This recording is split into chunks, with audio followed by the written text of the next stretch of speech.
Премиерот Христијан Мицкоски не очекува подобрување на билатералните односи со Бугарија и по изборот на нивната нова влада. Сепак, во телефонски разговор со неговиот бугарски колега Румен Радев, изразил надеж дека односите може да се подобрат, а денеска преку медиумите му испрати и покана за средба. Што се однесува до господинот Радев, јас кога победи следниот ден утрото му се јавив, му честитав, му посакав да имаме успешни добрососедски односи и се надевам дека со оваа влада ќе можеме да ги подобриме меѓусоседските односи, ќе може да разговараме за темите за кои што треба да разговараме. Ако ова е поканата вака, еве го поканувам. Според председателката Гордана Силјановска-Давкова, дали ќе има подобрување во комуникацијата на релација Скопје-Софија, зависи од нашите соговорници. Знам дека бугарскиот народ очекува стабилност, очекува реформи, очекува борба со корупцијата и криминалот.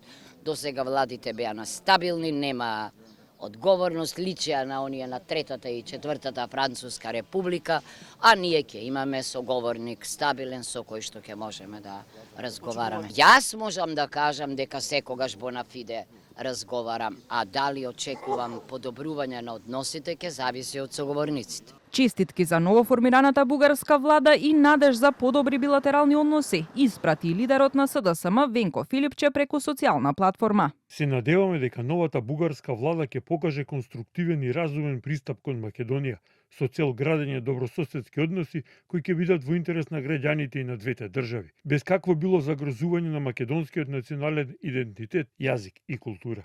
Премиерот Мицкоски пак оцени дека опозицијската СДСМ ги распродава македонските национални интереси, а подобрување во македонско-бугарските односи не може да се случи се додека во државата нема единство и цврста заедничка позиција.